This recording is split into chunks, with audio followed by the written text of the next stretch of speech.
Ready? Yeah. Ready.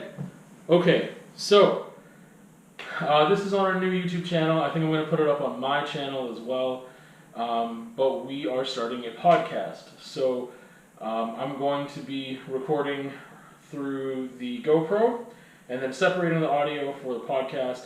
And if you're watching this, you already know the title, which is Artist Life or Artist Life Podcast. That's how you can probably find all our social media, YouTube, Facebook, Instagram. And yeah, if you're just looking for the podcast on any type of platform, it should just be under Artist Life. But I guess something that we had talked about, like we had listened to podcasts on our own before we even met each other, and something that I've talked about with other people in the past, like years ago, and we're like, oh, I should probably do like an art podcast or something. And then we started talking about it when? Maybe a year ago? Maybe it's been that long? Yeah, it's been a while. Yeah. So maybe a year ago. Because we were talking about different podcasts that we liked. Yeah. And that there weren't very many art podcasts. Yeah. And that you and I have a lot of conversations and discussions that we really enjoy that we thought might be interesting to other people. Yeah, we hope so. And yeah, like you said at the time, I don't know, I haven't looked for art podcasts in a while. But there was a time where I was specifically looking for them and I couldn't find anything. Yeah. And then I know Abby Jacobson had one for a little bit. I don't remember the name of it right now. And now there's like a Mike Giant one. So I think that because podcasts have been exploding over the past like year or two, that there probably are more art podcasts out there now. Unfortunate that we didn't start it sooner, but we still feel like, this is just a way to, like conversations we were already having. And even on my YouTube channel, and this is a way that, in podcast form, it's a better format than necessarily the video is. So now we've got the option for both, because like I said, we're recording it, be on the YouTube channel, and then we'll separate the audio into the podcast. And even though there might be a lot more art podcasts, and there are a lot of different podcasts that have come up in the last year or so, I think we have something that we can really add to the conversation, because we are from a southern Alberta town. It's a university town. There's a lot of art and contemporary art within our city, and as practicing artists, and I think that we have a unique perspective, hopefully, that people will find interesting. But I think that's where sort of our unique voice can come from. I think so too, and I think that just from our conversations before I ever started vlogging, before I started recording anything, that we kind of came to the table of any conversation as artists, as practicing artists, even just within like whether it was writing or researching, reading, and just living as an artist, and kind of like that's why in the description we talk about having conversations and having ideas through the lens of an artist, the artist lens, because that's the way it's the biggest part of my identity and the way I've seen myself for so many years. So some of the things we talked about, like what would we do, what would we discuss.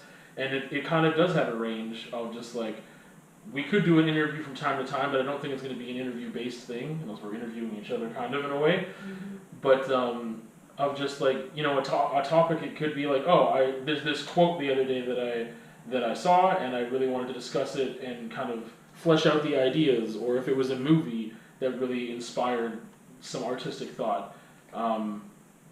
Those are some things I was thinking of anyway, but I know you've got more ideas of what we were talking about.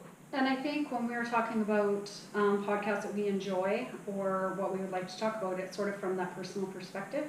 And so that's what, like you say, we met each other as artists, so we came to the table always sort of as artists and having that discussion. Is it that you strung the words together of art, design, and discourse as being kind of where things are coming from, and I think that word design too that I threw in there before was important, because I think that from your background, from my background, like you talked about how you think that we have a lot to add to the conversation, and I agree, and I think that's because we also have really different personal histories, and we engage in different artistic practices, and then we also collaborate and come together too, and like I learn from you and you learn from me even when we're doing separate things, but like we're coming from different contexts as well. But you're coming from like this big activist background that I don't really have in the same way at all. So I think some of the things, like we might just discuss, like obviously how art influences culture, how culture influences art, how we can talk about things. When I use the word design, because I was thinking of things like the pride flag, and how, like, I'm sure that'll be a conversation later, but an example of something would be like adding the brown and black stripe to the pride flag. What does that mean? Talking about it again through the artistic lens, but it's something that is, goes into so many things with social, cultural, I don't know how else to permeate. Well, and it's such a physical emblem, it's such a symbol, Yeah. right? Such a recognizable symbol, and so that's where design is, a good design, and it's something that then is so culturally and within activism. So it's a great example of something that sort of goes across the range of those, and why it's important. Yeah.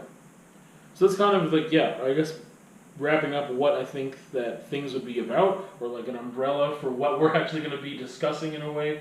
Well, and I think discourse is really important. It's often you and I even have arguments about language and how language is used, and so how important that is, and how it's used. I mean, both of us are writers, and both of us, or at least I do use text within my art. So writing and discourse and how you say things and the words you use are also very important, and obviously because writing is part of art. Yeah. I think, and that opens things up to, I don't know where to start now. Well, we'll flip it off to you. So, because you were just saying, like, you use text in your art, and I'm thinking back to, like, how I started, and that was primarily using text and nothing else. But why don't you start with kind of how you arrived to, I mean, since this is an introduction not just to the content of the podcast, but introduction to us, and us as artists, and us as people. So, I guess, since we're calling ourselves artists, how did you arrive at this place where you are now? Okay. Yeah, because right now I would definitely identify myself as a practicing artist, a feminist, and an activist, and those are definitely descriptions that I use to describe myself. I always sort of grew up arty, was how people used to describe me, but I don't draw, and so I didn't see myself as an artist because I couldn't replicate something with a pencil.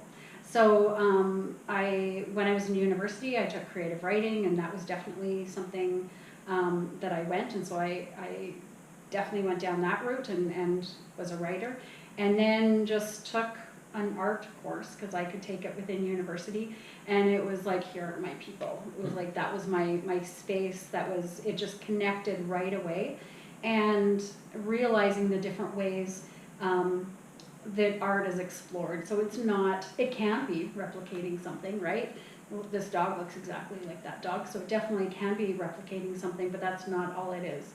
And so that introduction within university, and then of course also with feminism and activism sort of was in university, that's where that came. So it was a natural way for me to use my art was in my activism. So between sort of women's studies classes and art classes and environmental science class, like there was, all of those kind of came together for me in university. So university is where I felt I could start calling myself an artist, and take that handle and really feel like it was something I did. And then that continued. So I started, or I was one of the founding members of a feminist art collective, and so that was something that was really important, and expanded my art and sort of that collaboration and working collectively, which is not easy, but was really interesting. And so then art for me, I would just sort of, I did a lot of video art, and I wasn't actually making objects for a while, and just did some different exhibitions. I did one with the iPhone. A lot of my work, this is like so all over the place, I'm sorry. If this stays in the video, I'm really sorry, guys. But I would say that because my art is feminist, because I am a fat woman, and I always was an older woman, even in university. I started when I was 30. So that's always something I've explored. And so along with what I've done, that's kind of always been explored. And that's where my current project is now. I mean, working with the body has been a thing, right? Right. And one of the bigger exhibitions that I did in between sort of university and now maybe was called iTub Gallery. And so it's where I had started taking pictures in my bathtub with my iPhone, because I always have my iPhone in the bathtub. And so it was right in the beginning of having, in fact, I started with my BlackBerry Pearl. And so it was that start of using, you know, the selfie and having the iPhone and now having it everywhere. And then also sharing this really private moment very publicly. And so that turned into quite a large exhibition. And I haven't done an exhibition that size for a while. So I'm working on one right now, and so that's a big part of my practice right now. And you had your studio and allowed me to come in and paint, and so now painting is something that I'm doing, and it's nice because it's just sort of a free expression. It's something that doesn't include my activism right now. It's just something that I'm able to do.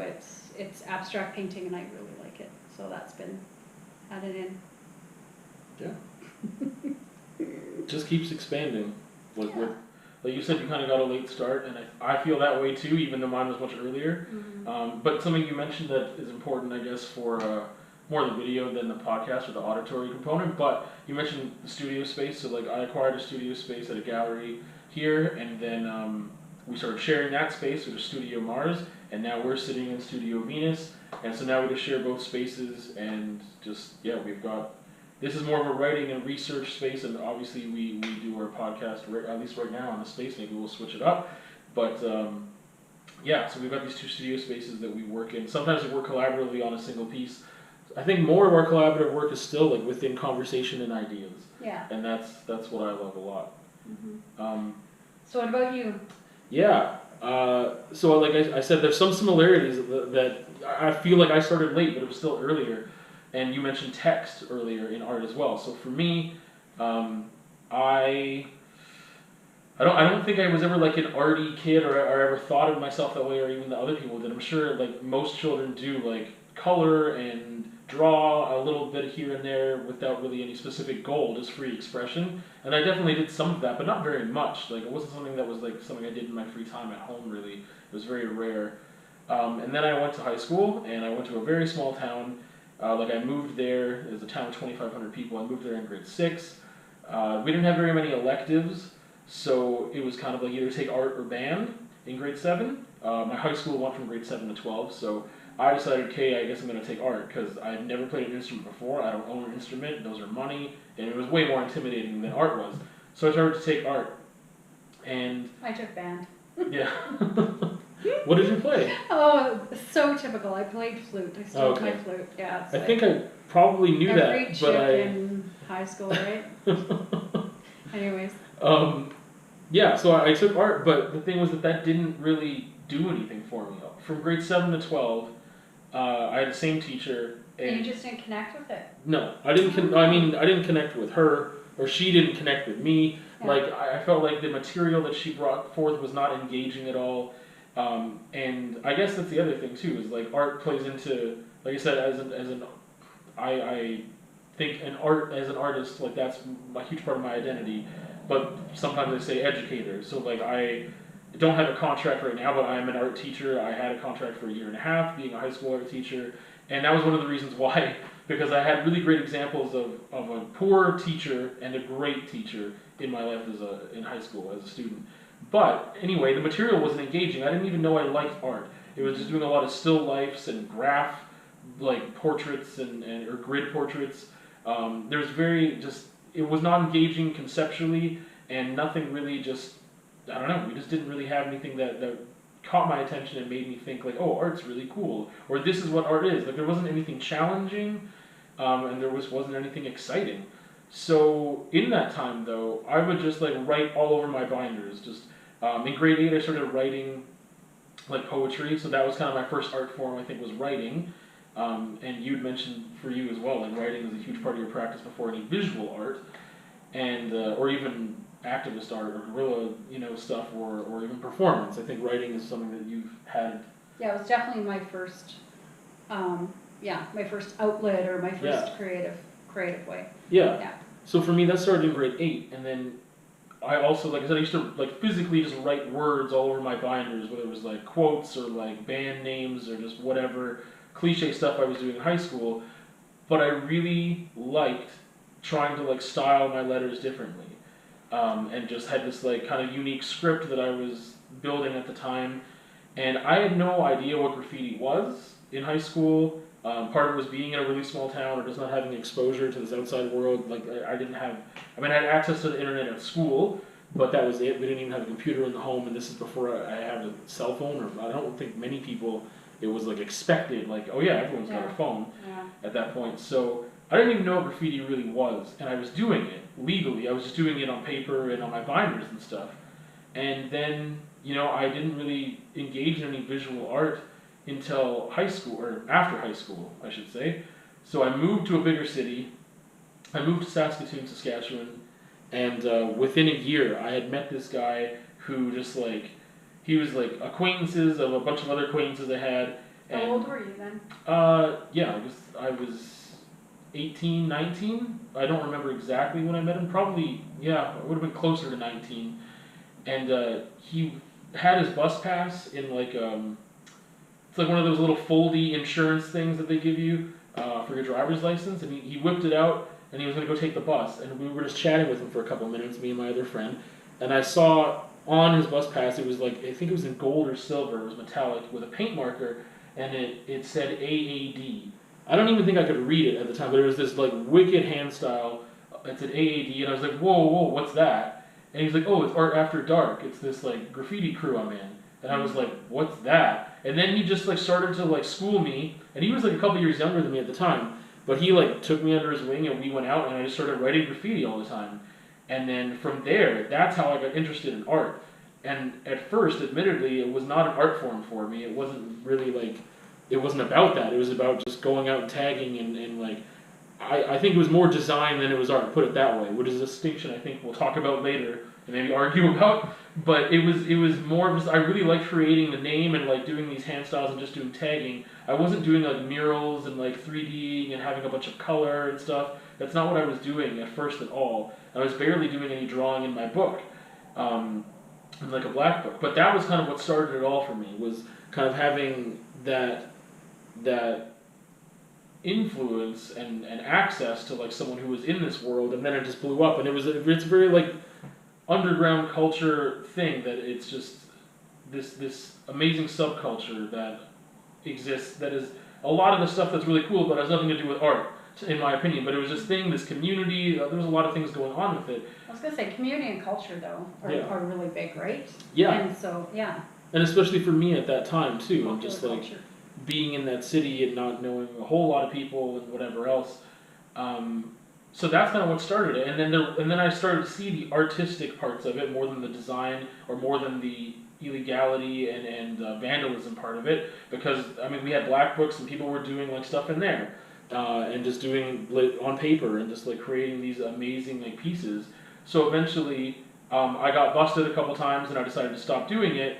And I was enrolled in university because at this time I figured out like I started to do graffiti on canvas for people, and I also transitioned into doing abstract painting before I started university. But I did maybe only like probably only 3 pieces. What made you decide to do that? Were there other people that within that you were hanging around with that were actually putting it into painting as well, or is that just something because you started putting graffiti on canvas?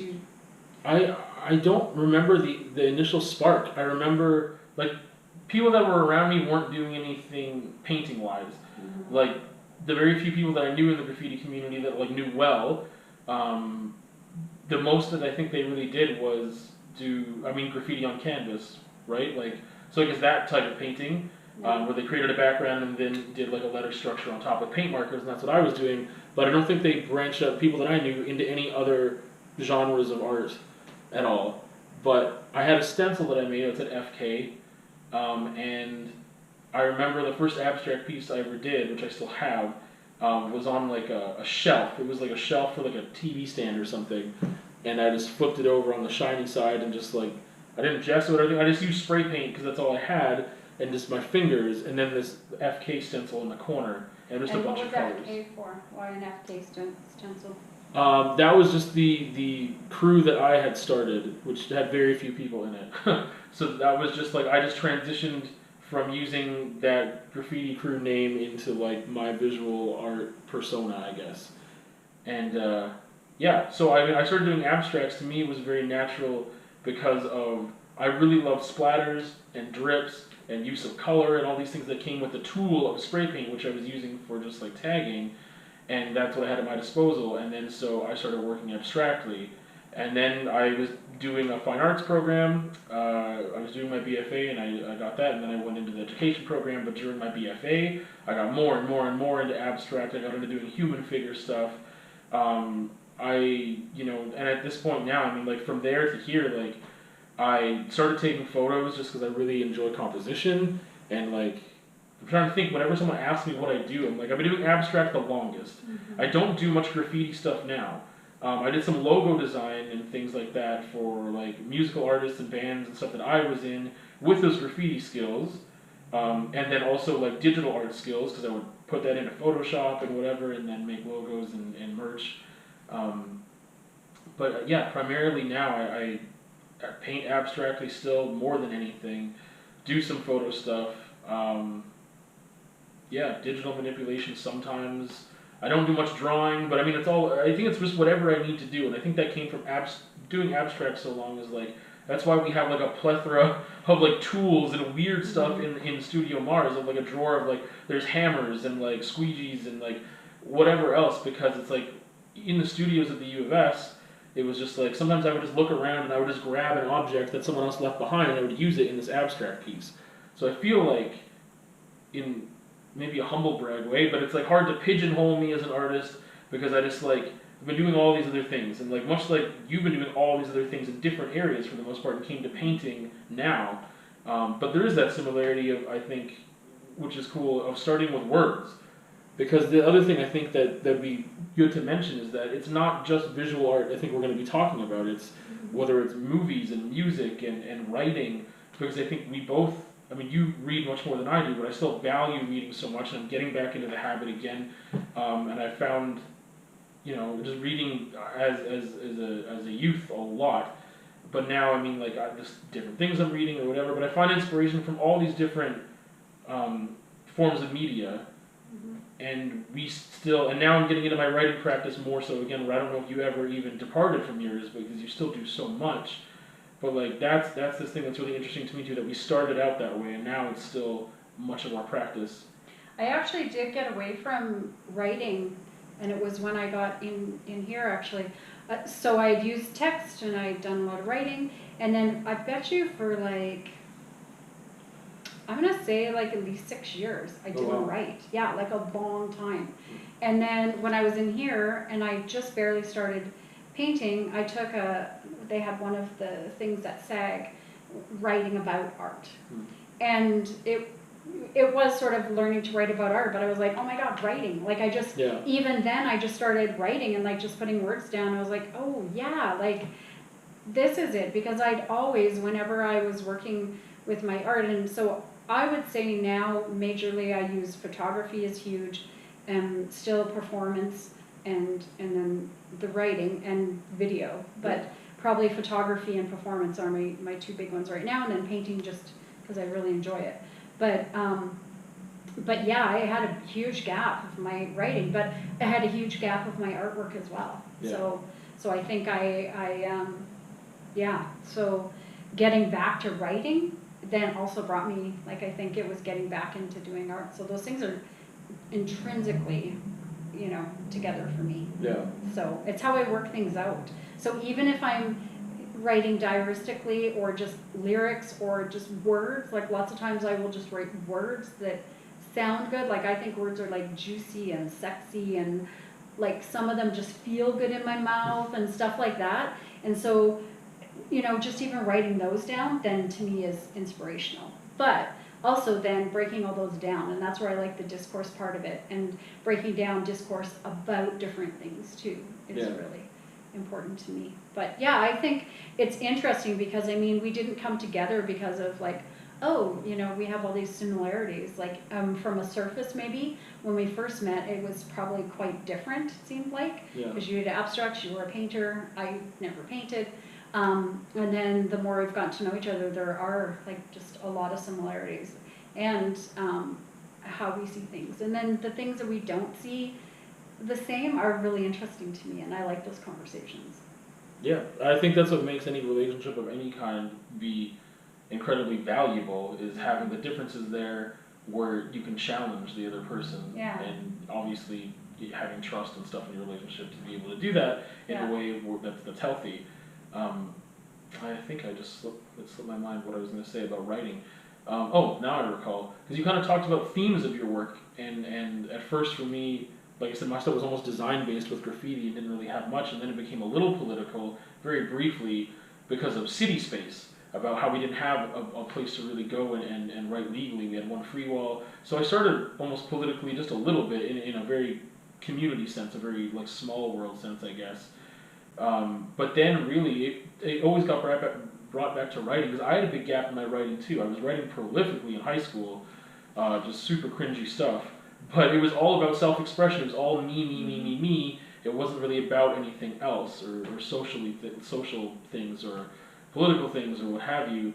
It was just expressing me. That's what I really needed to do.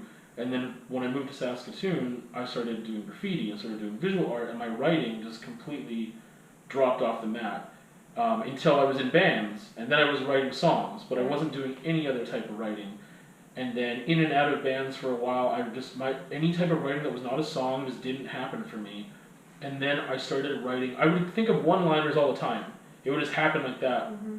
And then I started taking photographs of that one line, and that became my only way that I was writing for a while, was one or two lines, and taking like a photograph, and so combining the visual art with the writing. Now I'm back to this writing, and I still photograph them and like post them, but they're almost like stream of consciousness journal entry type things.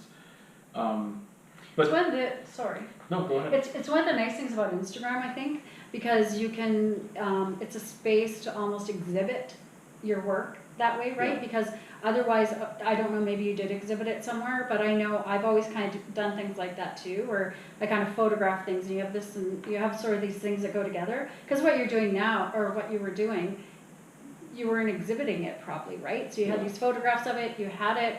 I think I saw it on a screensaver one time, right? So rotating, which is really cool. But the thing I like about Instagram is having that space to be able to share it, and it's very curated, and it's sort of this mini, kind of exhibition that you have where you put these little pieces out. And yeah, so it's one of those, especially, I mean, I have an art one, and then I have a private one, and well, it's not very private, but anyways. But I mean, having that art one, and I see it as like this little sort of exhibition space where we curate our work and put something out, and yeah. So anyways, now I probably took away your thought. No, it's all good. I was just saying that for me, what's still really important in my artistic practice is just expressing myself. I don't really approach many social issues or political issues or doing much activism. I make a lot of art about art. I find more now, and I'm doing more design than I've ever done before. I think that's also because my definition of art and design have changed, which again I'm sure we'll talk about later. But it's still all about me, and it's this thing that the reason I started doing video without even knowing this term. I didn't find out about this term really until a couple months ago, external processor. And I think, like you said, with writing, that was just a way for you to figure things out. And that didn't click with me until a couple months ago that I've been doing this, is like just having the conversation with someone else, that I knew. I've known that for a couple of years, where when I talk with my friends, sometimes I spit something out of my mouth that I didn't even think. And I was like, oh, I didn't even know I felt that way until I said it out loud. Mm-hmm. So that's why I think doing the vlogging stuff for me that I've been doing since January has been really important, because I get to figure things out. And some of those included conversations with you. And that's also why I think having the conversations are so important for I've been expressing myself with visual art and didn't see that as a way of figuring things out. It was just, this is how I feel, and this is a visual manifestation of that. Mm-hmm. But having the conversation with someone else, or even if I just speak out loud, writing it helps, but for me speaking, I speak faster than I think sometimes. Whereas with writing, it's a little more delayed. So I find I learn so much more in a conversation because things come out of my face that I wasn't thinking about, that I didn't know I felt. But again, this all still that ties back to, I think, with the writing and just this form of self-expression. Because to me now, my visual art again still is expressing myself and how I relate to something else. A lot of my work has been inspired by, like I said, other forms of media, whether it's like a movie or a lot of music, because music has always played an important role in my life. So just a song or an album or something else will just make me feel a certain way, and then this piece encapsulates that feeling. But it's still about me, because it's how I interpret that. But yeah, that's I guess with where my visual art is thematically, it's still mostly about me and figuring out myself and expressing myself, and the need to do that in order to just feel okay. And I mean, definitely mine takes, I get involved in different things that are political, but I mean, it's sort of like the basic sort of feminist thing, right? The personal is political. Yeah. And so with me, you know, the project I'm working on now is definitely looking at sexuality through an older fleshy body, right? And so, but just in doing it, it's very political. And so even though it's personal, so it's all about me, Yeah. and it's putting, you know, I had to really work through the narcissistic part of it and try and decide if that was okay or if it was, you know, like sort of, because it is all about me. It's all about putting my image out there and using myself. And mostly I just do that because it's easier. I'm always there, right? And I can do what I want. But anyways, so I think there is the part, even though I'm not, say, engaging in a tactical, like, activist sort of art right now, it is that personal is political. So it is all about, mine's all about me too. All of it. I just think you've consciously recognized, though, like that, even saying that personal is political, or things you've done like guerrilla gardening, or just whatever else, that I think that you're, the activist part of you has definitely been more at the forefront. Whereas for me, I'm sure there's things that you can interpret I've done that would be like, oh, that's like a political thing. I'm like, but it's like, I didn't think of it, it wasn't the context or whatever. Yeah. But. No, and yeah. Well, and those are conversations that we'll be able to have that I'm looking forward to, right? Yeah. Being able to, and maybe there'll be different projects or whatever. But yeah, I think those are going to be interesting things to discuss. Absolutely. I think wrapping things up, just as we've kind of covered like where we came from artistically, what we're kind of doing now, and kind of what the podcast is supposed to be. I think, again, just going back to the very beginning of just, I think you just said like these diverse conversations, or can happen because we're still diverse enough with who we are and what we're bringing to the table, and that's, again, what I really enjoy. I mean, there's so many things that I think play a part, even though we're like geographically generally from the same area. Like, I was born and I was in Southern Alberta for the first 10 years, then moved to Saskatchewan. There's only one province over, then came back. But I mean, our age, our race, sexuality, even like just like our family histories, like culturally, like where our like ethnicities and all that stuff plays into this role, where we have so much different contexts. And then again, we definitely have enough that we, on huge, massive issues, we generally are like okay and similar enough that we're not like hating each other or something. So, well, it's not like it's not like the one thing of like, oh, hey, I'm gonna interview a Klansman today. Yeah. Like, you know what I mean? It's like we're coming from a place. It's not like one of us is a bigot and the other one's not, but we get along. Like, that's a whole new, or that's probably actually a really old podcast. But. Well, and two, then I started my own podcast that I have on the side too, and you're probably going to be doing the same. And you brought up that you've been doing your video, your vlogs and stuff like that, which I call videocasts because to me they seem like that. But so I think, I forget why I brought that up, but I guess it doesn't really matter either. So. Well, I think the fact you brought it up, I mean, just to wrap things up too, is that this is the very start of what we're doing together, that is focused so much on how we view things artistically, design-based, like you said, discourse and all that. And then with yours, Owning Myself, I think is the title you have right now, right? So what's a little blurb on that? It's just, I want to have, it's sort of an expansion or a part of, or whatever, of this project that I'm doing, that's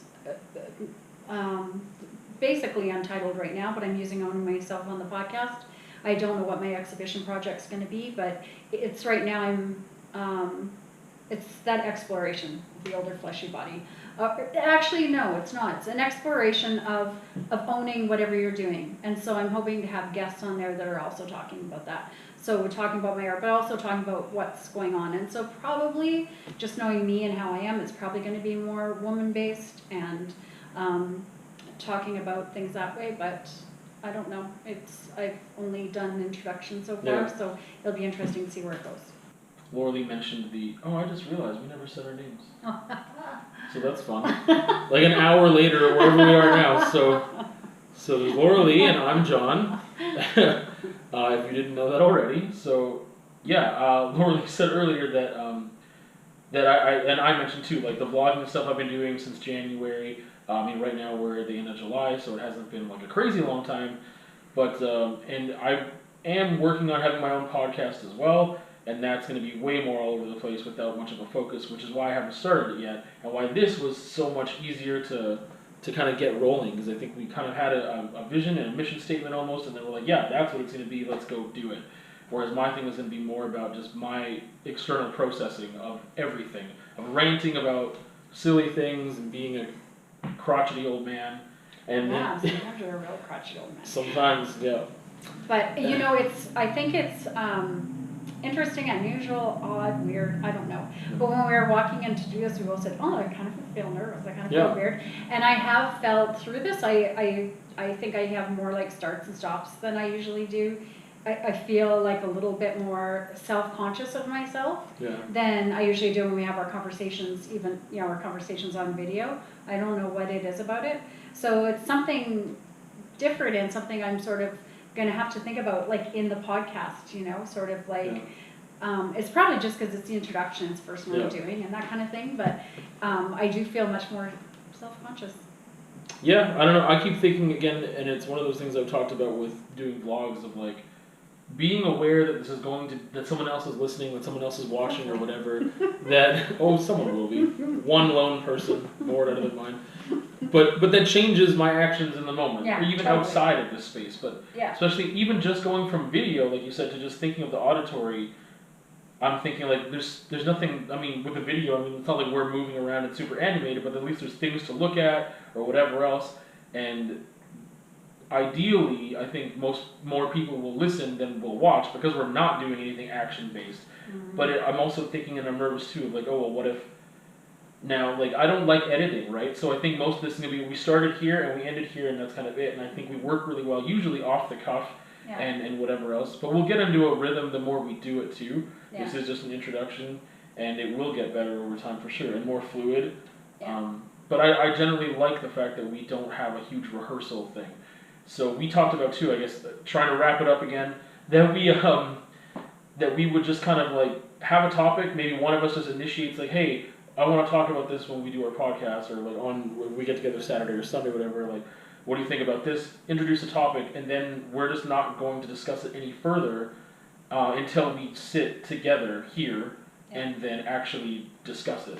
Yeah. So I think that gives us an opportunity that if one party wanted to think about it a bunch on their own, or do research even on a thing, then we can come together and be like, oh wow, like so it's not going to be like unscripted. Yeah, I think we both want that sort of natural way of discussing back and forth, something unscripted rather than And that's the other thing too, is that I said something about an hour, and I'm just going to look right now.